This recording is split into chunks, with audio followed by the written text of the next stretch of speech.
క్షణక్షణం పోరాటం కణంకణం ప్రజాపక్షం జన సైనిక్ న్యూస్ కి స్వాగతం. ముందుగా హెడ్లైన్స్. అమరావతిలో చంద్రబాబు ప్రమాణ స్వీకారం అంటున్న దేశం నేతలు. విశాఖపట్నంలో వైఎస్ జగన్ ప్రమాణం చేస్తానంటున్న వైకాపా నేతలు. బంతి బీజేపీ చేతిలో ఉంది, పవన్ కళ్యాణ్ కు సీఎం పదవి వారుస్తుంది అంటున్న జన సైనికులు.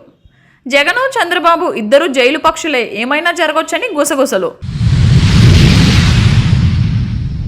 పేదరికంపై పోరులో జగన్దే పైచేయి, పేదల కొనుగోలు శక్తి పెంచిన క్రెడిట్ కూడా జగన్దే. పండుగల కానుకలు కులవృత్తుల పరికరాలు ఇచ్చి పేదల మనసు గెలవలేకపోయిన చంద్రబాబు. నాడు ఇందిరమ్మ గరీబీ హఠావో అయినా, నేడు నరేంద్ర మోడీ పేదరిక నిర్మూలన అయినా పేదల సంక్షేమం అభివృద్ధి కోసమే. మరి పేదల మనసు గెలిచిన రాష్ట్ర సీఎం ఎవరు? 4.5 దశాబ్దాలుగా రికార్డు సెంటిమెంట్. ఆ 4 అసెంబ్లీలు గెలిచిన వారిదే అధికారం. 1978 నుంచి 2019 వరకు అలానే జరిగింది. 2024 ఎన్నికల్లో ఆ సెంటిమెంట్ రిపీట్ అవుతుందా? తీవ్ర సంచలనంగా మారిన ఆ 4 నియోజకవర్గాల్లో పార్టీల గెలుపు. ఇక డీటెయిల్స్ చూస్తే ఎన్నికల ఫలితాలకు ముందే వైసీపీ టీడీపీలలో గెలుపు ధీమా. ఎమ్మెల్సీ మంత్రి పదవుల కోసం చోటా నేతల వెంపర్లాట. సీఎం ప్రమాణ స్వీకార ప్రాంతాలను వెల్లడిస్తున్న వైసీపీ టీడీపీ నేతలు. ప్రభుత్వ ఏర్పాటు తాము లేనిదే జరగదంటున్న జనసేన బీజేపీ నేతలు. జగన్ చంద్రబాబు బెయిల్ మీదున్న జైలు పక్షులని, చివరికి సీఎం బంతి పవన్ కళ్యాణ్ కోట్ల పడుతోందని ఆశిస్తున్న జన సైనికులు. ఇదే విషయాన్ని పరోక్షంగా ధృవీకరిస్తున్న సిపిఐ నారాయణ. గుర్రం ఎగరవచ్చననే విధంగా నారాయణ కామెంట్. ఎన్నికల ఫలితాలు ఇంకా రాకముందే రాష్ట్రంలో ఎవరికి వారే తమ గెలుపుపై ధీమా వ్యక్తం చేస్తున్నారు. తమదే అధికారం కాదు, తామే ప్రభుత్వాన్ని ఏర్పాటు చేస్తామంటూ పోటాపోటీగా మీడియా ముందుకు నేతలు వస్తున్నారు. అంతటితో ఆగకుండా ఏకంగా తమ అధినేతలు సీఎంగా ప్రమాణం చేసే ప్రాంతాలను, తేదీలను ప్రకటిస్తున్నారు. ఈ ఎన్నికల ఫలితాలు ఎవరికి అనుకూలంగా వస్తాయో తెలియకుండానే ఓటర్లతో రాజకీయ నేతలు బుర్రాట అంటే మైండ్ గేమ్ ఆడుతున్నారు. వైసీపీ ఎన్డీఏ కూటమిలో ప్రధాన పార్టీలు టీడీపీ ఏకంగా ప్రమాణ స్వీకారం చేసే ప్రాంతాలపై దృష్టి పెట్టేశాయి. అధికార వైసీపీ విషయానికి వస్తే అధినేత జగన్ జూన్ 9న రాష్ట్ర సీఎంగా విశాఖపట్నంలో ప్రమాణ స్వీకారం చేస్తారని ఆ పార్టీ వర్గాలు ప్రకటిస్తున్నాయి. ఇక టీడీపీ వర్గాలు తమ అధినేత నారా చంద్రబాబు నాయుడు అమరావతిలో రాష్ట్ర సీఎంగా ప్రమాణ స్వీకారం చేస్తారని ప్రకటించారు. ఇదిలా ఉండగా ప్రభుత్వ ఏర్పాటుకు వైసీపీ టీడీపీలు జనసేన బీజేపీ మీద ఆధారపడక తప్పని పరిస్థితి ఏర్పడుతుందని, ఆ మేరకు రాష్ట్ర సీఎంను డిసైడ్ చేసేది తామేనంటూ జనసేన బీజేపీ వర్గాలు రహస్యంగా గుసగుసలాడుతున్నాయి. ఆశ్చర్యకరంగా ఇదే విషయాన్ని సిపిఐ నారాయణ కూడా చెబుతున్నారు. ఈ కోణంలో ఒకవేళ కూటమికి వైసీపీ కంటే మెజారిటీ సీట్లు దక్కితే కేంద్రంలోని బీజేపీ జనసేన అధినేత పవన్ కళ్యాణ్ను రాష్ట్ర సీఎంగా చేస్తోందనే వాదన బలంగా వినబడుతోంది. మరి టీడీపీ వైసీపీ వైఖరి ఈ విషయంలో ఎలా ఉంటుంది? పవన్ను సీఎంగా చేయడానికి టీడీపీ ఒప్పుకుంటుందా? టీడీపీ ఒప్పుకోకపోతే వైసీపీ ముందుకొచ్చి పవన్ను సీఎంగా మద్దతిస్తుందా అనే ప్రశ్నలు ఉత్పన్నమవుతూ ఉన్నాయి. జగన్ చంద్రబాబులు ఇద్దరు బెయిల్ మీద ఉన్న జైలు పక్షులని, ఏ క్షణంలో అయినా వీరి తలరాతలు మారి ఊచులు లెక్కగట్టే పరిస్థితి రావచ్చని, దీంతో తమ నాయకుడు పవన్ కళ్యాణ్కు సీఎం ఛాన్స్ పక్కా అంటూ జనసేన నేతలు లెక్కగడుతూ ఉన్నారు. ఇదిలా ఉండగా అన్ని పార్టీలోని చోటా నేతలు ఎమ్మెల్సీ మంత్రి పదవుల కోసం హడావుడి చేసేస్తున్నారు. ఈ ఎన్నికల్లో దాదాపు 25 మంది వైసీపీ సిట్టింగ్లకు టికెట్ దక్కలేదు. వైసీపీ ప్రభుత్వ హయాంలో మంత్రి పదవులను సామాజిక సమీకరణల ఆధారంగా 2 విడతలుగా కేటాయించారు. అప్పుడు మంత్రి పదవులు దక్కని వారంతా అసంతృప్తికి గురయ్యారు. మళ్ళీ వైసీపీ ప్రభుత్వం వస్తే రాని వారికి ఇస్తారనే ఆశతో ఉన్నారు. దీంతో అవకాశం దొరికినప్పుడల్లా మీడియా ముందుకు వచ్చి ప్రభుత్వం ఏర్పాటుపై సొంత విశ్లేషణలు చేసుకుంటూ సానుకూలంగా మాట్లాడుకోవడం చర్చనీయాంశంగా మారింది. ఇదే తరహాగా చాలా మంది టీడీపీ నేతలకు టికెట్లు దక్కలేదు. ఎన్డీఏ కూటమి ప్రభుత్వం ఏర్పాటైతే తమకు ఎమ్మెల్సీ పదవులు వస్తాయని ఎదురు చూస్తున్నారు. వైసీపీ నేతలకు పోటీగా విజయవాడకు చెందిన టీడీపీ నాయకుడు బుద్ధ వెంకన్న మీడియా ముందుకు వచ్చి అదిగో ప్రభుత్వం, ఇదిగో ప్రభుత్వం అంటూ హడావుడి చేసేస్తున్నారు. ఇప్పటికే వైసీపీ ఎన్డీఏ పార్టీలు వారికి అనుకూలంగా సర్వేలను చేయించుకున్నారు. వాటిని సామాజిక మాధ్యమాల్లో ప్రసారం చేస్తూ సంతృప్తి పొందుతున్నారు. పైకి గంభీరంగానే ఉంటూ లోపల మాత్రం ఎక్కడో తేడా కొడుతున్నట్లు కనిపిస్తున్నారు. గెలుపోటములపై ఆయా పార్టీలకు చెందిన నేతలు పందాలు కట్టేందుకు ముందుకు రావడం లేదని తెలిసింది. కౌంటింగ్కు ఇంకా వారం రోజులే సమయం ఉంది. ఈ నెల 13వ తేదీన ఈవీఎంలలోని నిక్షిప్తమైన ఓటర్ల తీర్పు జూన్ 4వ తేదీన వెల్లడి కానుండగా ఏ పార్టీ అధికారంలోకి స్పష్టం కానుంది. కౌంటింగ్ రోజు ఏజెంట్లు వీటిని మర్చిపోవద్దు అని అధికారులు తెలియజేస్తున్నారు. ఏజెంట్లుగా కూర్చుని ఆయా పార్టీల వారు ఎన్నికల కౌంటింగ్ నియమావళిని తప్పక అనుసరించాలని వారు కోరారు. ఎలక్షన్ 2024 ఓట్ల లెక్కింపు జూన్ 4న జరగనుంది. కౌంటింగ్ ఏజెంట్లు ఆ రోజు కౌంటింగ్ కేంద్రానికి ఉదయం 6 గంటల లోపు చేరుకోవాలి. ఫామ్ 18 పై ఆర్ఓతో సంతకం చేయించి తీసుకెళ్లాలి. వాళ్ళిచ్చే ఐడి, ఆధార్, ఫామ్ 17సితో పాటు ఓట్లు లెక్కించుకునేందుకు బుక్లెట్, పెన్ను తీసుకెళ్లాలి. సెల్ ఫోన్లో అనుమతించరు. ఒకసారి లోపలికి వెళ్తే బయటకు రానివ్వరు. మీ బ్యాడ్జ్ పై మీకు కేటాయించిన టేబుల్ వివరాలు ఉంటాయి. అక్కడి నుంచి వేరే చోటికి వెళ్లడానికి అనుమతి ఉండదు. 2024 ఏపీ ఎన్నికల్లో ఆ సెంటిమెంట్ రిపీట్ అవుతోందా? 4.5 దశాబ్దాలుగా ఒకే జిల్లాలో ఆ 4 నియోజకవర్గాల్లో గెలిచిన పార్టీయే ఇప్పటి వరకు అధికారం చేపడుతూ వస్తోంది. ఈ నేపథ్యంలో ప్రస్తుతం అందరి చూపు ఆ సెగ్మెంట్లపైనే ఉంది.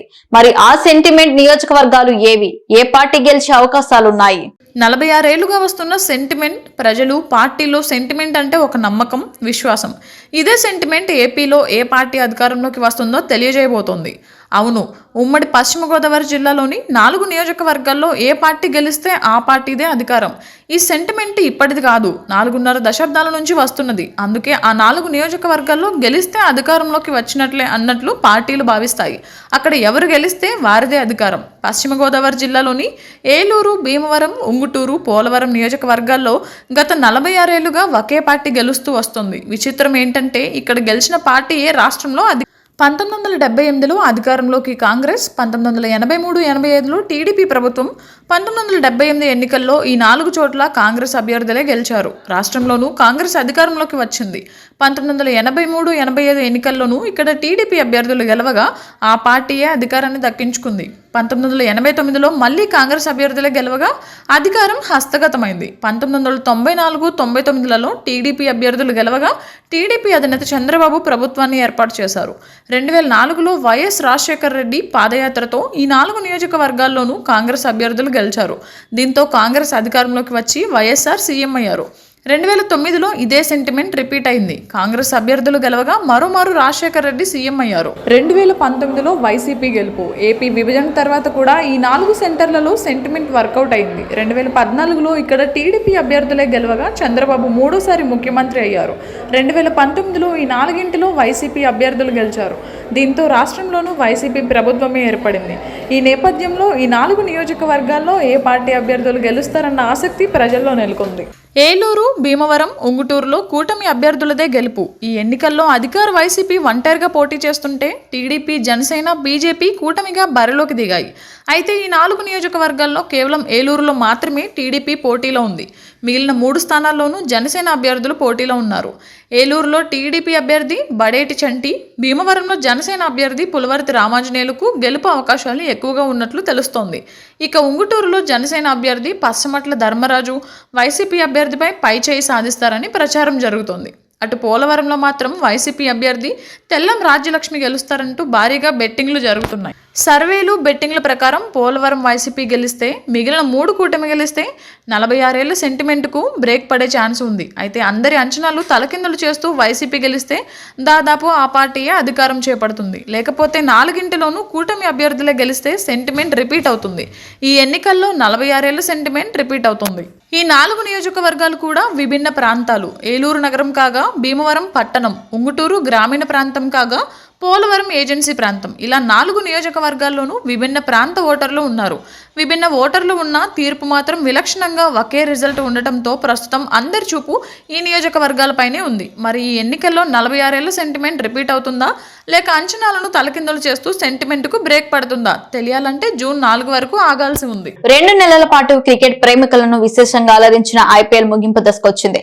ఇవాళ చెన్నై చెపాక్ స్టేడియంలో జరిగే ఫైనల్ మ్యాచ్ తో ఐపీఎల్ 17వ సీజన్ కు ఎండ్ కార్డ్ పడనుంది. టైటిల్ కోసం Kolkata Knight Riders, Sunrisers Hyderabad జట్లు తలపడనున్నాయి. ఈసారి కప్ గెలిచి ముద్దాడాలని 2 జట్లు ఉవ్విళ్లూరుతున్నాయి. అయితే 2 తెలుగు రాష్ట్రాల క్రికెట్ అభిమానులు హైదరాబాద్ టీం గెలుస్తోందని ఆశాభావంతో ఉన్నారు. హై వోల్టేజ్ మ్యాచ్ కోసం ఇరు జట్లు తీవ్రంగా శ్రమిస్తున్నాయి. ఎవరికి వారు వ్యూహాలు రచిస్తున్నారు. క్వాలిఫైయర్ 1లో కేకేఆర్ చేతిలో ఓటమికి బదులు తీర్చుకోవాలని ఎస్ఆర్హెచ్ భావిస్తోంది. ఐపీఎల్లో హైదరాబాద్ జట్టును విదేశీ కెప్టెన్లే 4 సార్లు ఫైనల్కు చేర్చారు. అందులో 3 ఆస్ట్రేలియాకు చెందిన వారే కావడం విశేషం. 2009లో ఆడమ్ గిల్క్రిస్ట్, 2016లో డేవిడ్ వార్నర్ కెప్టెన్సీలో కప్ గెలిచారు. ఈసారి పాట్ కమిన్స్ నాయకత్వంలో ఫైనల్కి చేరారు. ఇక కెప్టెన్ల విషయానికి వస్తే ఇంటర్నేషనల్ కప్లను వరుసగా గా గెలిచిన అనుభవంతో ఎస్ఆర్హెచ్ కెప్టెన్ కమిన్స్ ముందంజలో ఉన్నారు. ఫైనల్ గా కోల్కతా, హైదరాబాద్ ఇప్పటి వరకు 27 సార్లు తలపడగా కేకేఆర్ 18, ఎస్ఆర్హెచ్ 9 మ్యాచ్ల్లో గెలిచాయి. అయితే ఈసారి కేకేఆర్ ఫైనల్ కు చేరడంలో గంభీర్ పాత్ర కూడా ఉంది. రెండు టీంల మధ్య గెలుపు అవకాశాలను ఒకసారి పరిశీలిస్తే ఇప్పటి వరకు కేకేఆర్, ఎస్ఆర్హెచ్ 2 సార్లు కప్ గెలుచుకున్నాయి.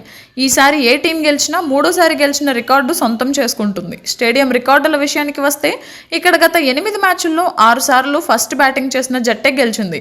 అయితే దీంతో టాస్ నెగ్గే టీం బ్యాటింగ్కే మొగ్గు చూపే అవకాశాలు ఎక్కువ. అయితే వర్షం పడే సూచనలు ఉన్న నేపథ్యంలో ఫలితం ఎలా ఉంటుందనేది ఆసక్తికరంగా మారింది. ఒకవేళ వర్షం కారణంగా మ్యాచ్ రద్దయితే రిజర్వ్ డే ఉంది. అప్పుడు కూడా జరగకపోతే మాత్రం కోల్కతా విజేతగా నిలుస్తుంది. పాయింట్ల పట్టికలో హైదరాబాద్ కంటే కోల్కతాకే ఎక్కువ పాయింట్లు ఉండడం వల్ల కేకేఆర్కి కలిసొచ్చే అంశమని చెప్పాలి.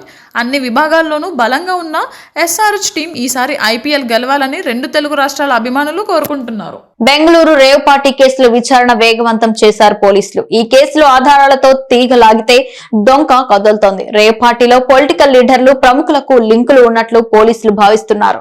ఏపీ మంత్రి కాకాని పేరుతో ఉన్న స్టిక్కర్ ఉన్న కారు ఉండడంతో మంత్రి అనుచరుడు పూర్ణారెడ్డి బెంగళూరు పోలీసులు అరెస్ట్ చేశారు. రేవ్ పార్టీ ఏర్పాటులో ఆయన ప్రముఖ పాత్ర పోషించారని పోలీసులు ధృవీకరించారు. వీరితో పాటు ప్రధాన నిందితుడు వాసుతో సహా ఇప్పటి వరకు 6గురిని అరెస్ట్ చేశారు. ఇప్పటికే రాయచోటి ఎమ్మెల్యే శ్రీకాంత్ రెడ్డి అనుచరుడు అరుణ్ కుమార్ అరెస్ట్ చేశారు పోలీసులు. అతని మొబైల్ ఫోన్ ఆధారంగా దర్యాప్తు సాగిస్తున్నట్లు వెల్లడించారు. నటి హేమ సహా 8 మందికి విచారణ నోటీసులు జారీ చేశారు సీసీబీ పోలీసులు. రేపు విచారణకు హాజరు కావాలని ఆదేశించారు. కాగా రేవ్ పార్టీలో మొత్తం 86 మంది డ్రగ్స్ తీసుకున్నట్లు వైద్య పరీక్షలను నిర్ధారణ అయింది. అందులో 56 మంది పురుషులు ఉండగా 27 మంది యువతులు ఉన్నట్లు సీసీబీ పోలీసులు గుర్తించారు. 14.40 గ్రాముల ఎండిఎంఏ పౌడర్, 1.16 ఎండిఎంఏ క్రిస్టల్స్, 6 గ్రాముల హైడ్రోకాన్సిప్, 5 గ్రాముల కొకైన్, 6 గ్రాముల హైడ్రో గంజాయి, వాటిని పీల్చడానికి 500 రూపాయల నోటును పోలీసులు గుర్తించి స్వాధీనం చేసుకున్నారు. కనుగొండ మధిరెడ్డిని కలిసిన లెక్కల కొండారెడ్డి ఆదివారం ఉదయం మదనపల్లిలో అఖిల భారత రెడ్డి సంఘాల సమైక్య మాజీ ఉప అధ్యక్షులు కనుగొండ మధిరెడ్డిని ఆంధ్రప్రదేశ్ రెడ్డి జనసంఘం అధ్యక్షులు లెక్కల కొండారెడ్డి, కోశాధికారి ఆదినారాయణ రెడ్డిలు ఆయన నివాసంలో కలిశారు. ఈ సందర్భంగా ఆంధ్రప్రదేశ్లో రాష్ట్ర రెడ్డి జనసంఘను అన్ని నియోజకవర్గాల్లో కమిటీలు ఏర్పాటు చేయు విషయమై చర్చించడం జరిగింది. కనుగొండ మధిరెడ్డి సహాయ సహకారాలు అందిస్తామని చెప్పినట్లు వారు వెల్లడించారు. లెక్కల కొండారెడ్డి మాట్లాడుతూ మెడిసిన్, ఇంజనీరింగ్ విద్యలో మంచి ప్రతిభ కనబరిచిన పేద విద్యార్థులకు ఉపకార వేతనాలు పంపిణీ చేస్తున్నామని తెలిపారు. ఈ కార్యక్రమంలో కార్యవర్గ సభ్యులు సుబ్బారెడ్డి, జయప్రకాష్ రెడ్డి, రెడ్డి నాడు కోఆర్డినేటర్ పేరం రామ్మోహన్ రెడ్డి తదితరులు పాల్గొన్నారు. పేదరికంపై పోరులో జగన్ హీరో అన్న కొన్ని సంస్థలు, అన్నా క్యాంటీన్లు, రంజాన్ తోఫా, సంక్రాంతి, క్రిస్మస్ కానుకలు ఇచ్చిన బాబు అన్న మరికొన్ని సంస్థలు. అటు కేంద్రమైనా ఇటు రాష్ట్రమైనా పనిచేసేది కేవలం ఉన్నవారి కోసం కాదు. బిలో పోవర్టీ లైన్ అంటే పేదరిక రేఖకు దిగువన ఉన్న వారి కోసమే ఏ ప్రభుత్వమైనా పనిచేస్తుంది. గతంలో ఇందిరమ్మ హయాం నుంచి ఇప్పటి మోడీ వరకు కూడా పేదలను కేంద్ర బిందువుగా చేసుకుని అనేక పథకాలు తీసుకొచ్చారు. గరీబీ హటోవా నినాదం ఇందిరమ్మ ఇస్తే పేదరిక నిర్మూలన అని మోడీ అంటున్నారు. గడిచిన 10 ఏళ్లలో తాము 2 కోట్ల మంది పేదలను పేదరికం నుంచి బయటకు తీసుకువచ్చామని చెప్తున్నారు. ఇదే సూత్రాన్ని ఏపీకి అన్వయించుకుంటే పేదరికంపై పోరు ఎవరు చేశారు అంటే 2014 నుంచి 2024 వరకు పేదలను ఎవరు బయటకు తీసుకువచ్చారు అనే ప్రశ్న వేసుకుంటే స్టాండర్డ్ స్కీమ్ అనే మాట చెప్పుకోవాలి. ఇది కొంత లోతుగా పరిశీలించాల్సిన విషయం. పేదలను అప్పటికప్పుడు ఆదుకోవడం ఒక మాట, అంటే వారికి ఆ రోజుకు పూట గడిచేలా చేయడం ఒక విధానం. దీంతో పాటు వారికి ఇల్లు కట్టించి లేదా స్థలాలు ఇచ్చి ఆర్థికంగా వారిని ఆదుకునేలా చేయడం అనేది మరో కాన్సెప్ట్. పేదల కొనుగోలు శక్తి పెంచేలా చేయడమే నిజమైన అభివృద్ధి అని ఆర్థిక సామాజికవేత్తలు ఎప్పటి నుంచో చెబుతున్న నిజం. అది ఈ 10 ఏళ్ల ఆంధ్రప్రదేశ్ పరిపాలనలో ఎంతవరకు సాధించిందన్నది ఇక్కడ ప్రధానమైన అంశం. ఈ 2 విషయాలను పరిశీలిస్తే చంద్రబాబు విజనరీ మీద మంచి నమ్మకం ఉంది. ఆయన విధానాలు నిర్మాణాత్మకంగా ఉంటాయంటారు. ఉద్యోగాల కల్పన, పరిశ్రమల ఏర్పాటుకు ఆయన దూరదృష్టిని అందరూ మెచ్చుకుంటారు. అయితే ఆయన 2014 నుండి 2019 హయాంలో తాత్కాలిక మెరుగుదల కోసం చేసిన ప్రయత్నమే ఎక్కువగా కనిపిస్తుంది. రంజాన్ తోఫా, సంక్రాంతి, క్రిస్మస్ కానుకలు ఈ కోవలోవే. ఇక రేషన్ పంపిణీలో సరుకులు పెంచడం వంటివి చేసిన మాట నిజం. మరో కీలక నిర్ణయం అన్నా క్యాంటీన్లు. ఇవి కూడా పేదల ఆకలిని అయితే తీర్చాయి, కాదనలేని వాస్తవం. అయితే ఇవి తాత్కాలికంగా మారాయి, అంటే పేదరికాన్ని పూర్తిగా నిర్మూలించే చర్యలుగా మాత్రం రాలేకపోయాయి. ఇక జగన్ హయాంకు వచ్చేసరికి పేదరికాన్ని నిర్మూలించే క్రతువులో భాగంగా ఆయన ఒకవైపు రేషన్ ఇస్తూనే మరోవైపు చేతి నిండా ఏదో ఒక పథకం రూపంలో సొమ్ములు ఇచ్చారు. అదేవిధంగా ఇల్లు లేని వారికి ఏకంగా స్థలాలు పంచారు. ఇది పేదరికంపై నిజమైన పోరుగా కొన్ని సంస్థలు పేర్కొన్నాయి. కేంద్రం కూడా గత ఏడాది ఇచ్చిన పేదరిక అంచనా రాష్ట్రాల్లో ఏపీలో చాలా వరకు పేదరికం తగ్గిపోయిందని, ప్రజల కొనుగోలు శక్తి పెరిగినట్లు పేర్కొంది. పేదరికాన్ని ఎప్పుడు కూడా కొనుగోలు శక్తితోనే పోలుస్తారు కాబట్టి వైసీపీకి ఇది కలిసి వచ్చింది. అయితే ఏది కూడా చేపట్టిన వెంటనే అయిపోదు కదా, వైసీపీ కూడా అంతే. కాకపోతే జగన్ హయాంలో ఉద్యోగాలు, రాజధాని నిర్మాణం, ప్రాజెక్టులు, పరిశ్రమలు వంటి నిర్మాణంలో ఆయన ఘోరంగా విఫలమయ్యారనే విమర్శలు ఉన్నాయి.